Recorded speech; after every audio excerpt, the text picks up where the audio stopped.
Hi, it's me, Mr. Martin. I am going to give you a quick tutorial on, or actually a refresher on how to do Google Forms. I had a student ask me um, how to do this yesterday, and of course, it'll probably be crucial for a lot of you if you're doing your primary research project. So, just a quick refresher here. If you feel like, or you're already comfortable with it, then you don't have to watch this. But start out with a Google Forms survey. You'll hit your apps button or however it looks on your Chromebook and scroll down on here. You might have to dig for it, but it's there and it's Google Forms.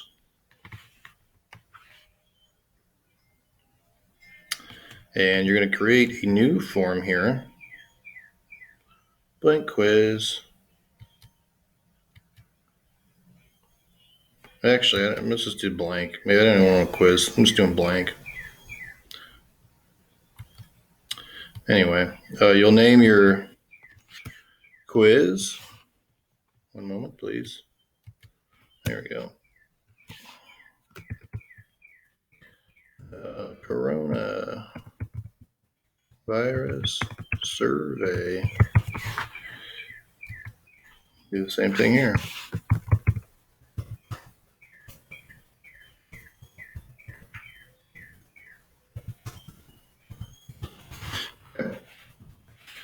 Now, let's add some. You can add a little bit of some instruction here. Please answer my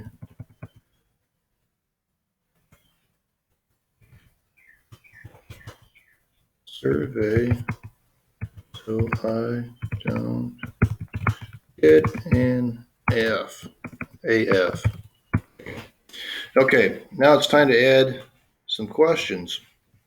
And you have a variety of questions you can ask. So you click on it, and they'll be like, hey, what kind of question you want to ask? You want a multiple choice question? Well, you know what? To start off, I do want some multiple choice questions. Maybe some quick demographic questions regarding age or gender, because sometimes it can be helpful when you analyze the data. Did women say something and then men say a different thing, or did they say basically the same thing? Did the answers vary by age group? So you might answer or ask some questions like that up front. What is your age? Okay, and then you can be like junior high, high school, maybe.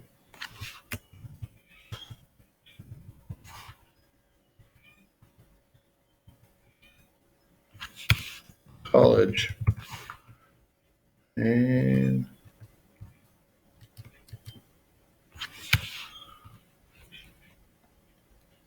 after college, whatever. Okay, so that's one thing that you can do. When you're ready for a new question, you just hit the plus. Let's look at some other types of questions here. Oh, by the way, you probably want to hit required so that they have to do it. Otherwise, they can skip it. That can skew your data. Okay, let's try short answer. Now, well, you probably don't want to use short answer, to be honest. Short answer is if you only want like a one word answer. But there are some times where you ask some open-ended questions, so you do want to do like a paragraph, um, and that allows them to type as much as they want. They can type an entire sentence. Um, what have you been doing over your coronation?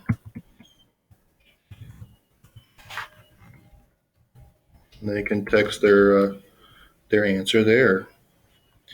All right. What are some other options? Whoop. We got the check boxes. Check boxes are cool because it's like multiple choice, except they can check multiple boxes.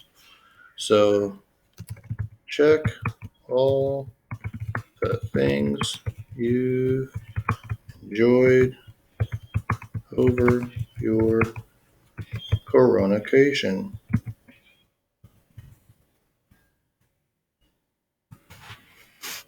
I've enjoyed sleeping.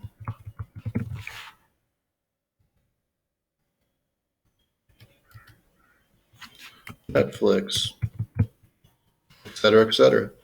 And and then they can just type or check multiple boxes there. All right. So what's some other options? Sorry. Um, Linear scale. If you want to do like a scale type question, like on a scale of 1 to 5, how bored have you been? You can ask that.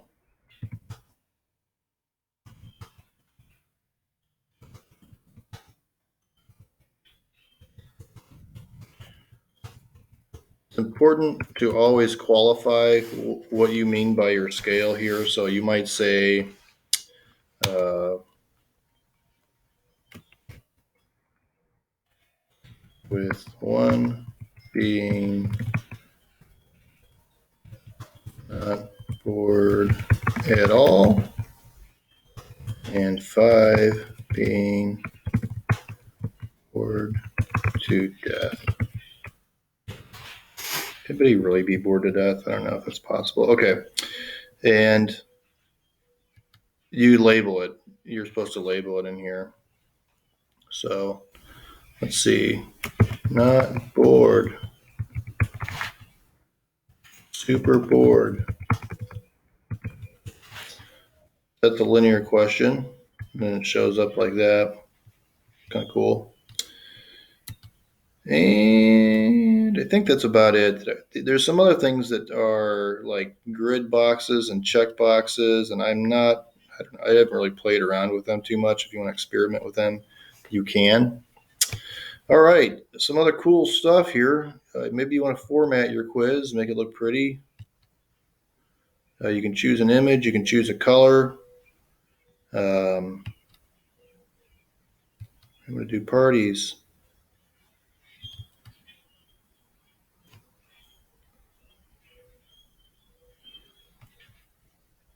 I should shoot it up here. Some nice fireworks. It's a nice color. You can change the font here if you want, and some other stuff. That's my picture's in the way, so I can't really do it. That's one thing you can do. You probably want to hit the preview here to see what it's going to look like to your recipients. Yeah, so that's what it will look like.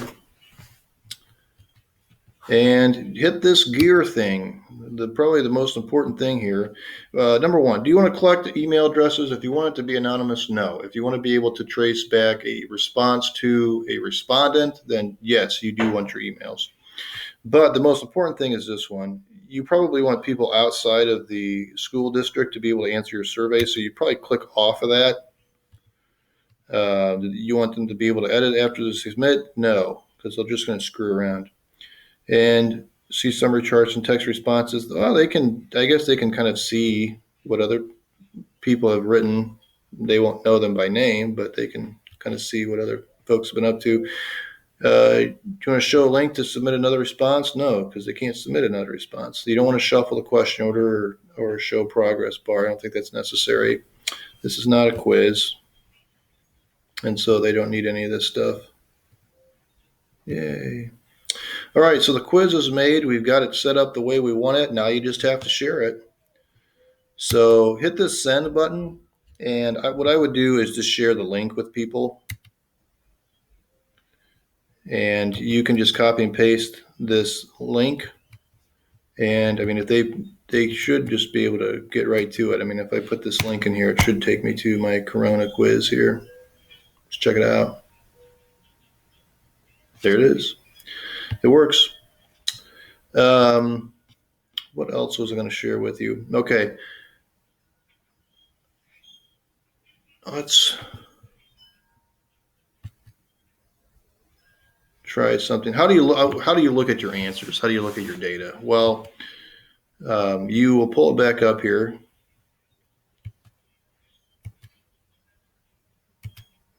Trying to click on my Google Forms thing. There it goes.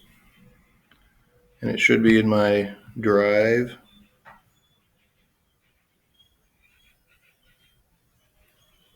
Internet's a little slow. All right, so here's my survey.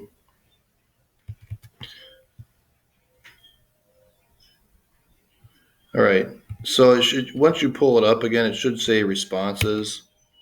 You click on that, and it should show you responses. Now, of course, I don't have any responses right now, but it'll show you responses. And a cool thing is that it can also put it in like graph form for you, and you can copy and paste graphs into Part C there as you do your write up on your primary research project. So that's again kind of a quick overview. If you have further questions, don't hesitate to email me. And good luck.